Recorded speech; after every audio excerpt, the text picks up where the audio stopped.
Bonjour, bienvenue pour cette nouvelle séance, la quatrième, consacrée à la séquence 5 du programme d'histoire de la classe de quatrième, intitulée La Révolution française et l'Europe, le rendez-vous manqué entre 1792 et 1815.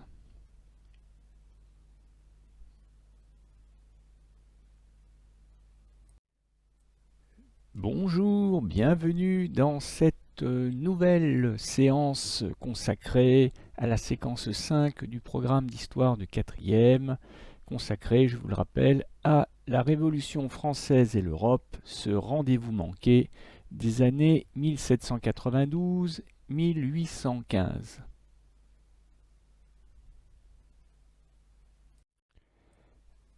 Après avoir vu à quel point la France révolutionnaire et surtout impériale, napoléonienne, avait dominé le continent européen à partir de 1805 grâce à la bataille d'Austerlitz en particulier, nous allons voir aujourd'hui un autre aspect de la domination française, c'est-à-dire la volonté d'exporter à l'intérieur du continent européen les bienfaits, supposés du moins, de la Révolution française de 1789.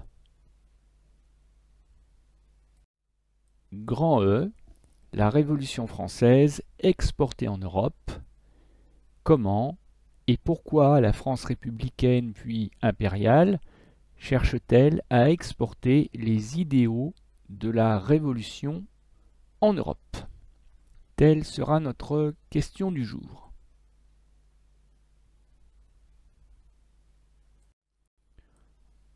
En bref, l'Europe avait rendez-vous avec la Révolution française de 1789. Simplement, elle ne le savait pas. Alors, juste une petite précision, je ne vais pas revenir à nouveau sur l'étude de la carte que nous voyons pratiquement à chaque séance. Simplement, il faut garder en tête que le contexte géopolitique reste rigoureusement le même d'une leçon à l'autre, c'est-à-dire que nous sommes toujours dans le cadre de cette domination presque sans faille exercée par la France sur l'essentiel du continent européen entre 1805 et 1812, avec la distinction entre les États vassaux, les États sous protectorat, ceux qui sont le plus soumis à l'influence française, avec à leur tête donc des rois tirés de la famille proche de l'empereur français, puis les États alliés qui ne sont alliés que de nom, mais qui tremblent de peur à l'idée de provoquer la colère de Napoléon. Voilà, c'est dans ce cadre précis que notre séance va s'inscrire.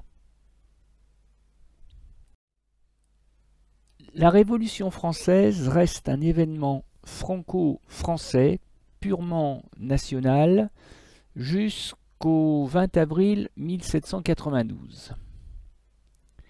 Ce jour-là, le roi Louis XVI, roi des Français, monarque constitutionnel, obtient la permission de l'Assemblée nationale de déclarer la guerre à l'Empire d'Autriche et à son allié, le royaume de Prusse. C'est de ce jour-là, on peut le considérer, que la France et l'Europe ont partie liée en ce qui concerne la Révolution. Parce que les buts de guerre de l'Empire d'Autriche et du royaume de Prusse sont clairs et sont nets. Détruire la Révolution et aider ce pauvre Louis XVI, qui, je vous le rappelle, est le gendre de l'empereur d'Autriche, puisque c'est le père de Marie-Antoinette, la femme de Louis XVI, permettre à ce pauvre Louis XVI de retrouver sa couronne de monarque absolu. Et le piège semble se refermer sur la Révolution française, puisque dans les premiers mois de la guerre, tout va mal.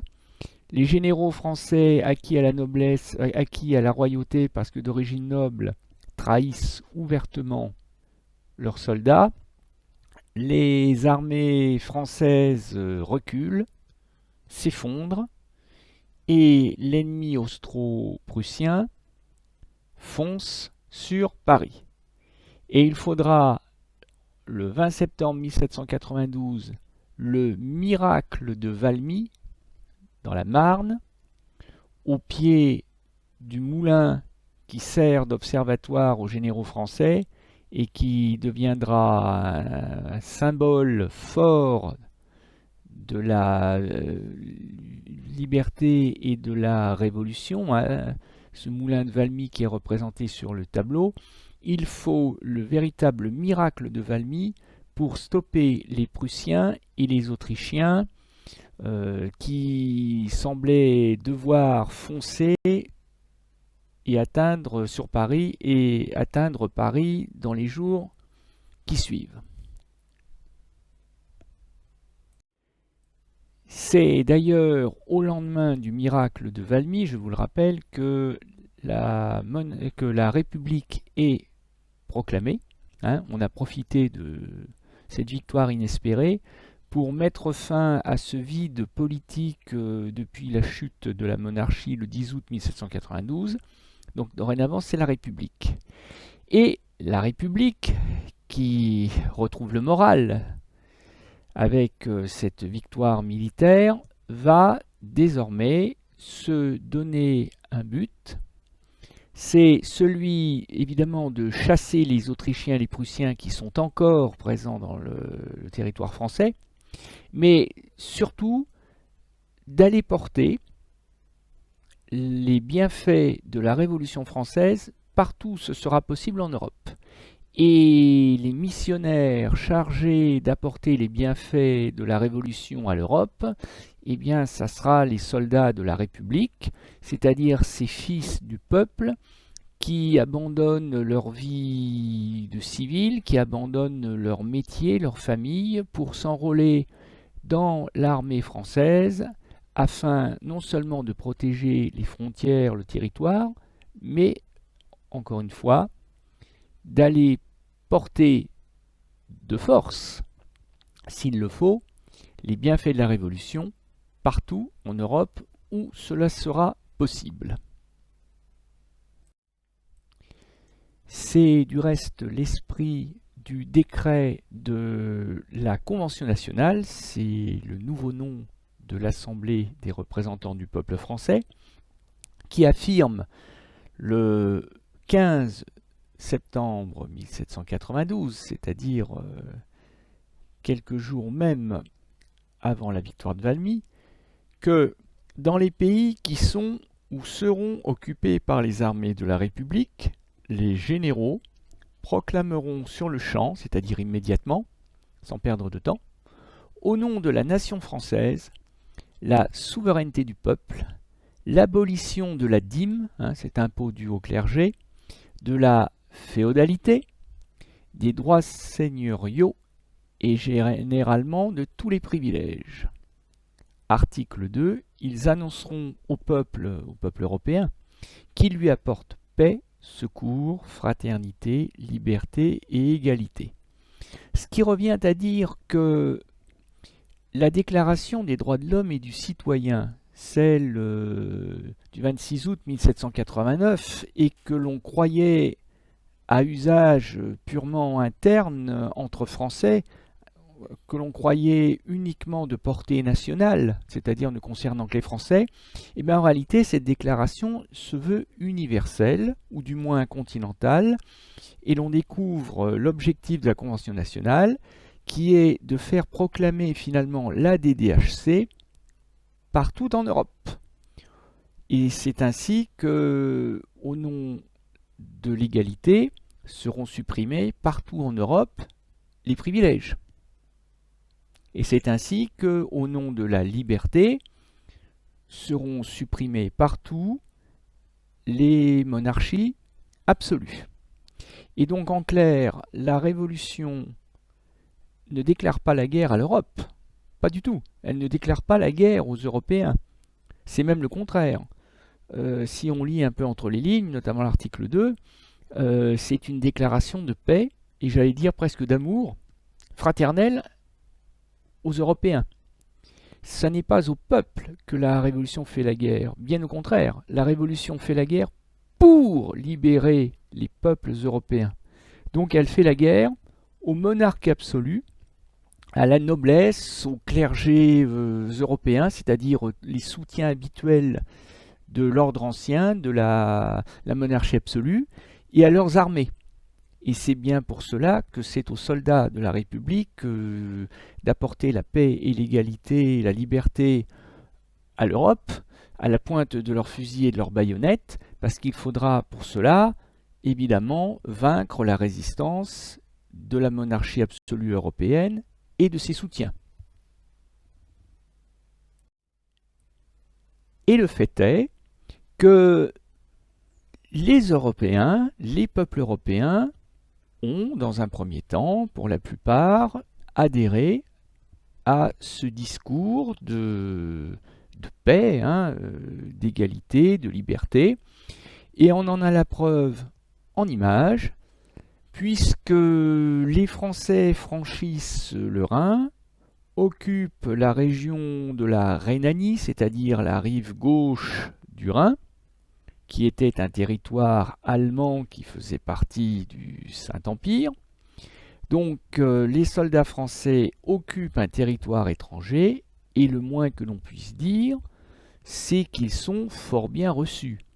Parce que si l'on regarde sur cette gravure, qui évoque un événement de février 1793, donc quelques mois après l'arrivée des troupes françaises, eh bien vous voyez une fête, une farandole en musique, on aperçoit des tambours à l'arrière-plan de l'image, et l'on voit les militaires français, reconnaissables à leurs uniformes, d'un peu toutes les couleurs, mais peu importe, les militaires français qui, main dans la main avec des civils, hommes, femmes, enfants, maillançais, eh bien, font une fête. Peut-être chantent-ils à plein poumon la carmagnole, puisque ça se dansait comme une farandole et c'était très très à la mode à l'époque.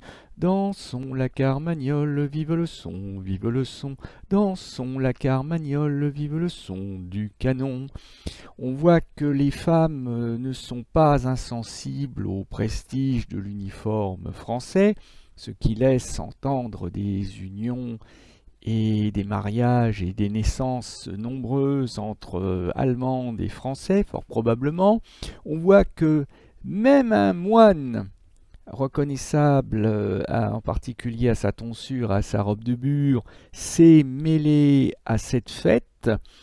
Et tous se tournent autour d'un arbre qui devait avoir un peu froid, je pense, en février, mais enfin bon, un arbre recouvert, non pas d'un pot en terre cuite, il n'a pas été planté à l'envers, c'est le bonnet phrygien, le même bonnet phrygien que celui que vous avez aperçu sur la gravure précédente, l'image du texte de la Déclaration des droits de l'homme et du citoyen, ce bonnet de laine rouge de l'Antiquité grecque qui symbolise la liberté retrouvée de l'esclave affranchi.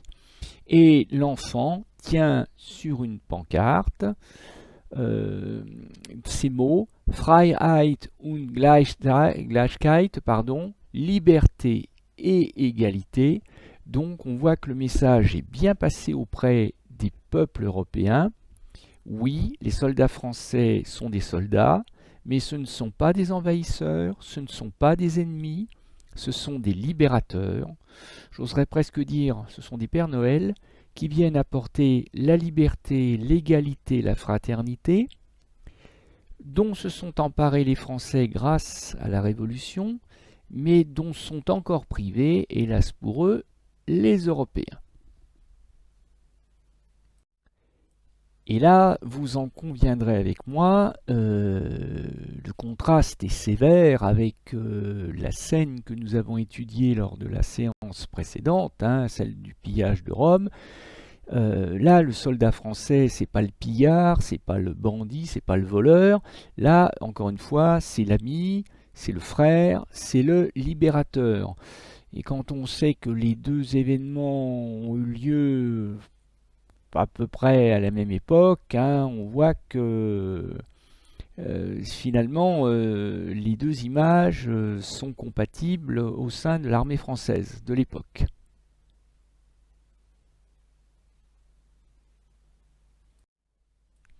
Que la France révolutionnaire ait voulu apporter la liberté, l'égalité, la fraternité aux Européens, soit, d'accord. Mais qu'en est-il de Napoléon Ier, qui succède à la Révolution française en y mettant fin et en rétablissant finalement, qu'on le veuille ou non, la monarchie absolue? Lui, normalement, il ne doit pas être sur la même longueur d'onde. Eh bien, vous allez voir que si. Et que sur ce plan-là, Napoléon Ier se veut l'héritier, le fils spirituel, le continuateur, appelez-le comme vous voulez, de la Révolution française. C'est très clair, et on en a la preuve à travers une lettre que Napoléon envoie à son frère, Jérôme, le plus jeune, qu'il vient de nommer roi de Westphalie, suivant sa politique de népotisme dont j'ai déjà parlé. C'est-à-dire que le royaume de Westphalie, c'est une des pièces de ce puzzle que Napoléon Ier a construit, qu'on appelle la Confédération du Rhin, en remplacement du Saint-Empire romain germanique, âgé de plus de 1000 ans, et qui s'est effondré de par la volonté de Napoléon après l'effondrement autrichien à la bataille d'Austerlitz. Je vous renvoie à la séance précédente. Donc Napoléon a nommé son frère roi de Westphalie, et comme son frère n'est qu'une marionnette entre ses mains, il va lui confier une mission par écrit, et il va lui préciser par point ce qu'il attend de lui. Et c'est cette lettre que nous allons étudier. Mon frère, vous trouverez ci-joint la constitution de votre royaume. Vous devez la suivre fidèlement. Bon, déjà, même si Jérôme est nommé sans qu'on ait demandé leur avis aux Westphaliens, Jérôme n'est pas un monarque absolu, puisqu'il est tenu de suivre fidèlement la constitution du royaume que lui impose Napoléon. N'écoutez point ceux qui vous disent que vos peuples allemands, accoutumés à la servitude, habitués à l'esclavage, recevront avec ingratitude vos bienfaits. Autrement dit, on vous a dit que les Allemands vous mettraient des bâtons dans les roues et finalement n'accepteraient pas vos réformes. Eh bien, moi, Napoléon, je vous dis que c'est un tort et que vous parviendrez à convaincre ces Allemands, quand bien même ils seraient un peu têtus, de la justesse de votre politique. Et oui, parce que Napoléon parle au nom des Allemands, il parle pour eux, il se fait leur porte-parole, et c'est d'ailleurs bien là tout le problème, c'est que Napoléon, en fait, ne demande pas l'avis des Allemands. Il pense savoir ce que veulent les Allemands, et il l'explique à son frère. Ce que désirent avec impatience les peuples d'Allemagne, c'est que les individus qui ne sont point nobles, et qui ont pourtant des talents, aient un égal droit à votre considération et aux emplois. C'est que toute espèce de servage, le servage, vous vous rappelez, c'est ce statut qui faisait qu'un paysan appartenait à la terre qu'il travaillait, ça remontait au Moyen-Âge, programme de 5e, soit entièrement aboli. Bon ben là, l'égalité non pas devant la naissance, mais l'égalité devant le mérite, c'est ce que les Français réclamaient dans les cahiers de doléances du printemps 1789. Et pour Napoléon, il est évident que les Allemands attendent la même chose. Voilà bien des années que je mène les affaires de l'Europe, et j'ai eu lieu de me convaincre que les privilèges étaient contraires à l'opinion générale. Donc Napoléon ordonne à son frère d'abolir les privilèges qui, je vous le rappelle, sont une des bases de ce qu'on appelait la société d'Ancien Régime en France, c'est-à-dire des sociétés inégalitaires d'avant la Révolution. Les bienfaits du Code Napoléon seront autant de caractères distincts de votre monarchie. Napoléon est très fier de son code civil, celui de 1804, qu'il a mis en place en France, et il estime que les Européens doivent en bénéficier. Et là encore, il ne leur demande pas leur avis, il ne leur demande pas s'ils en ont envie. Pour Napoléon, c'est une évidence que les Allemands attendent son code civil, et il ordonne donc, en y mettant les formes, mais il ordonne à son frère de faire traduire le code civil français et de le mettre en œuvre dans son royaume de Westphalie. Napoléon poursuit sa lettre. « Il faut que vos peuples jouissent d'une liberté, d'une égalité, d'un bien-être inconnu au peuple de la Germanie. » Il n'emploie pas le mot Allemagne, et en employant le mot Germanie, d'ailleurs, il y a une petite connotation péjorative, parce que la Germanie, ça nous ramène à l'époque de l'Empire romain, des invasions barbares. Les Germains, c'est quand même des descendants de barbares, quoi.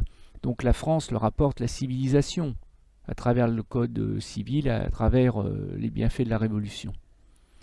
Et cette manière de gouverner sera une barrière plus puissante pour vous, protégée de la Prusse, que la protection de la France.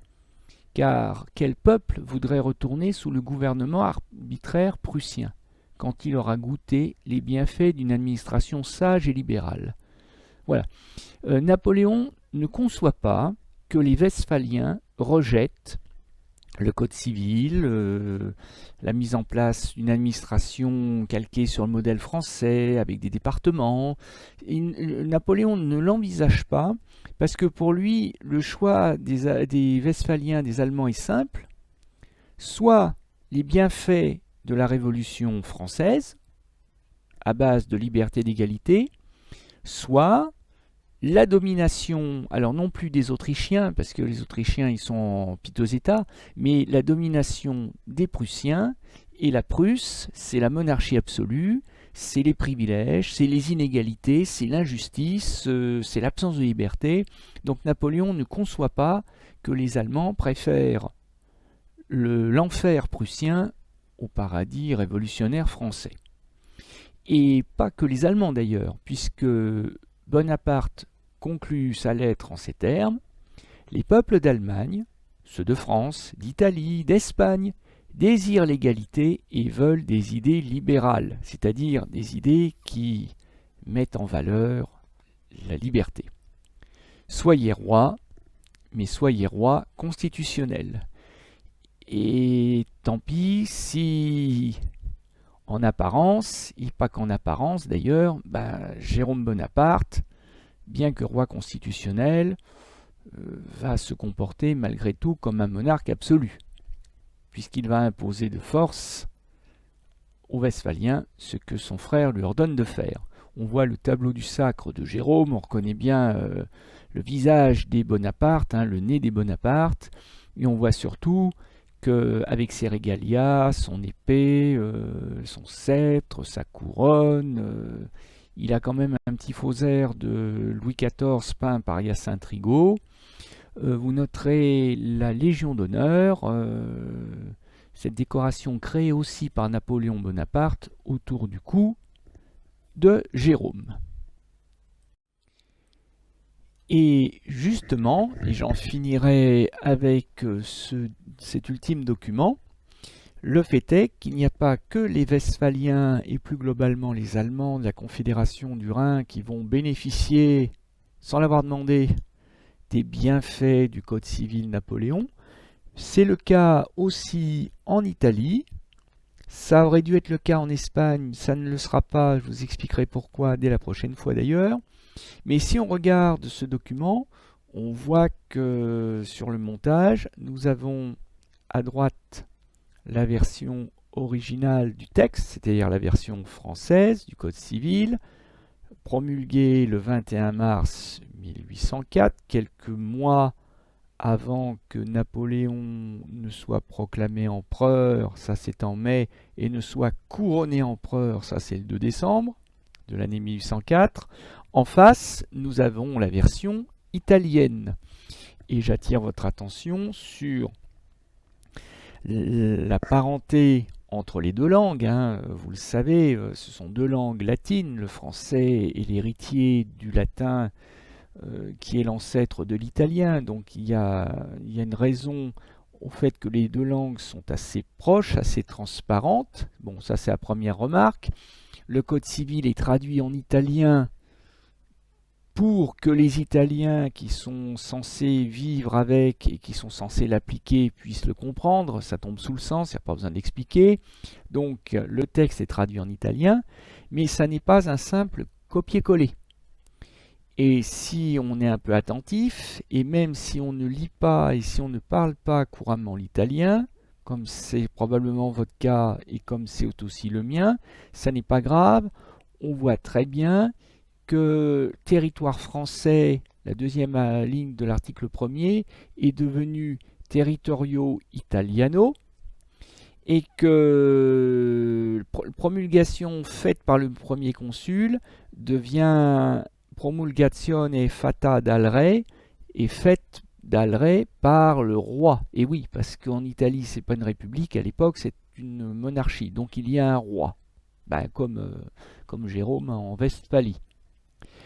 Et si l'on poursuit, le dernier paragraphe qui apparaît, on voit que les lois, le Code civil les lois seront exécutées dans chaque partie de la République, ça c'est la version française, et puis in qualunque parte del regno, dans chaque partie de la royauté, de la monarchie italienne. Donc on voit qu'il y a une transcription, une adaptation locale, mais c'est clair que les lois italiennes, en fait, c'est la loi française, celle de Napoléon, puisque il estime que les lois, le code civil qu'il a rédigé sont ce qu'on peut offrir de mieux aux Européens, puisque hérités de la Révolution et de ses valeurs républicaines, puis impériales, de liberté, d'égalité, fraternité. Il est temps de passer à l'exercice du jour qui va porter justement sur le dernier document, c'est-à-dire cette transposition, cette traduction, adaptation du texte du Code civil français dans le Royaume d'Italie. Alors en fait, c'est pas très compliqué. Vous avez deux colonnes avec des cases qu'il faut colorier en vert s'il s'agit, selon vous, du texte de gauche, qu'il s'agit de colorier en rouge s'il s'agit du texte de droite. Il faut connaître sa gauche et sa droite pour faire cet exercice, c'est sûr. Et après, eh bien, c'est vraiment simple parce que pour chacune des lignes, il y en a 6, eh bien, soit c'est vert, soit c'est rouge, soit c'est rouge, soit c'est vert, et c'est l'un ou c'est l'autre. Chaque case exclut l'autre. Donc à vous de lire, de réfléchir, c'est franchement très simple. A tout de suite pour le corriger.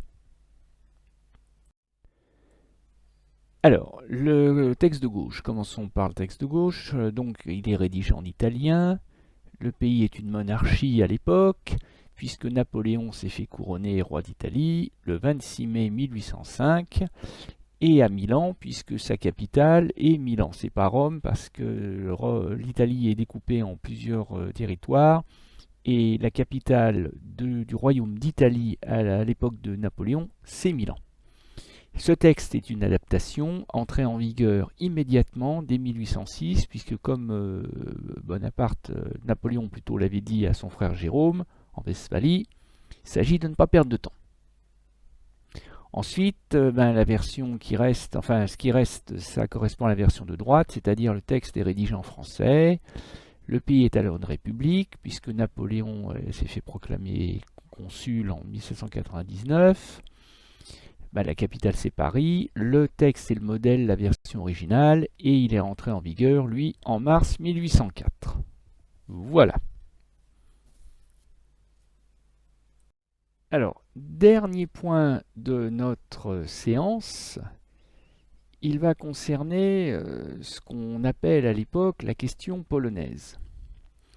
Il faut savoir que la Pologne a été rayée de la carte entre 1772 et 1795. La Pologne va en effet être attaquée par ses voisins. La Pologne est devenue un royaume faible, en proie à la guerre civile, et ses voisins vont en profiter pour se la partager, comme des vautours se partagent en une charogne. Et la Pologne va disparaître entre la Prusse, à l'ouest, l'Autriche au sud, et l'Empire de Russie à l'est, qui vont se partager les territoires. Bon. Et le peuple polonais, lui, il existe toujours. Mais le peuple polonais n'a plus de pays, n'a plus de patrie, n'a plus de drapeau. Les Polonais sont soit prussiens, soit autrichiens, soit russes, et bien entendu, on ne leur a surtout pas demandé leur avis.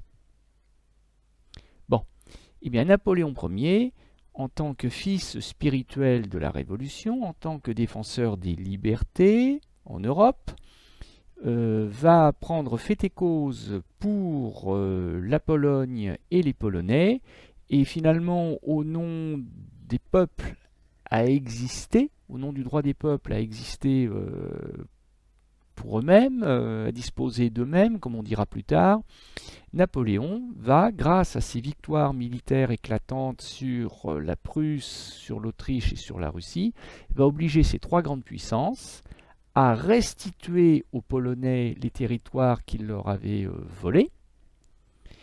Et voilà comment, entre 1807 et 1813, va renaître un éphémère État polonais, alors qui ne s'appellera pas Royaume de Pologne, mais qui s'appellera Grand-Duché de Varsovie. Et ce Grand-Duché de Varsovie sera confié à un grand-duc, comme son nom l'indique, qui n'est autre que le roi de Saxe, Frédéric Auguste Ier, qui, pour une fois, n'est pas un frère ou un beau-frère de Napoléon. La liste est quand même pas extensible, mais c'est un allié très fidèle de Napoléon, parce que le roi de Saxe est un ennemi de la Prusse. Donc, il va obéir fidèlement à l'empereur. C'est le personnage qui se trouve désigné par la main de l'empereur Napoléon sur le tableau que vous avez sous les yeux. Alors, quelles sont les dates clés de cette séance? Eh bien, nous en avons deux. Nous avons d'abord 1806, le Code civil français est appliqué dans les États européens vassaux, c'est ce qu'on vient de voir à l'instant. Et puis, il y en a un autre. Et cet autre repère, c'est 1807-1813, Napoléon, qui crée un éphémère, parce qu'il va durer que quelques années, mais qui crée un État polonais qui prend le nom de Grand-Duché ou Grand-Duché de Varsovie. Voilà, vous n'avez plus qu'à prendre connaissance du texte de la leçon que je vous ai distribuée en classe, qui est la deuxième leçon de la séquence, intitulée « La Révolution exportée en Europe » et qui reprendra à peu près tout ce que nous avons eu l'occasion de voir ensemble aujourd'hui. Je vous souhaite une bonne lecture, un bon apprentissage et à bientôt pour de nouvelles aventures napoléoniennes et européennes.